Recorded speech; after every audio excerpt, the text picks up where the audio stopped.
Welcome back, everyone. I know it's been a while, but it's finally time to take a look at the explanation for the occurrence we noted in our last video. Specifically, that for any prime number p greater than 3, p squared minus 1 can always be written as 24 times n, where n is an integer. In other words, 1 less than the square of a prime number is always going to be a multiple of 24, provided that prime number is larger than 3. So in order to uncover the reasoning behind this, we're going to take a look at both sides of the equation separately. Let's start with the left-hand side. What is p squared minus 1? Well, those of you familiar with your algebra might remember that p squared minus 1 can be factored as a difference of two squares.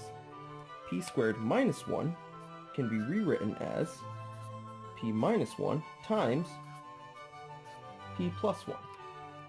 P minus 1 is simply the number 1 less than p, and p plus 1 is the number 1 greater than p. So what this means is that 1 less than the square of a number will always be the product of the two numbers next to it. For example, 7 squared is 49, and 1 less than that is 48. 48 can be written as 6 times 8. If p is 7, p minus 1 would be 6, and p plus 1 would be 8. And this will always be the case, so feel free to try it out with some other numbers. Now let's take a look at the right-hand side. 24n is simply some multiple of 24. Conversely, that means this number has 24 as one of its factors. Let's try and define what it means to have 24 as a factor. We can do this by factoring the right-hand side. So let's construct a factor tree over here. Well, 24n is obviously n times 24. And then 24 can be factored as 4 times 6. 4 is 2 times 2, and 6 is 2 times 3. What we can see from this is that any multiple of 24 will have 2 as a factor at least 3 times, as well as having 3 as a factor once. So now we have some criteria. We need this left-hand side to have these 4 numbers show up somewhere. So we're ready to put things together. What we know from the left-hand side is that this number that we're creating by squaring p and subtracting 1 will have to have p minus 1 and p plus 1 as factors. So let's examine these two numbers, keeping in mind what we stipulated about p, namely that it's prime and greater than 3. If p is a prime number greater than 3, then it must be odd.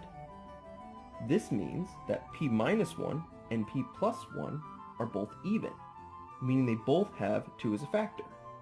Right, so this will be an even number, and this will be an even number. So there's a 2, and there's a 2. Great. Additionally, p minus 1 and p plus 1 are consecutive even integers. And since every second even integer is divisible by 4, that means either p minus 1 or p plus 1 has to be a multiple of 4. Therefore, in addition to the two 2's we got from them being even, we know we have an additional 2 from one of them for being a multiple of 4. So one of these two will be multiple of 4, we have an extra 2. And now, we have all 3 of our 2's. That takes care of all the 2's we need to meet the requirement from the right-hand side. That just leaves the 3. Well, p minus 1, p, and p plus 1 are consecutive integers, and 1 out of every 3 consecutive integers will always be divisible by 3. This means is that either p minus 1, p, or p plus 1 must have 3 as a factor. And you might be saying, well, if it happens to be p that's the multiple of 3, then we're out of luck. And you're right, we would be, except p is a prime number. And if it's a prime number larger than 3, that means it can't possibly have 3 as one of its factors. Otherwise, it wouldn't be prime.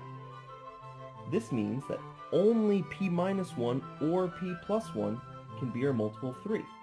And therefore, we're going to get a 3 out of one of these two. And now, between p minus 1 and p plus 1, we've got 3 factors of 2 and a factor of 3. And therefore, p minus 1 times p plus 1, also known as p squared minus 1, has to be a multiple of 24. And there you go.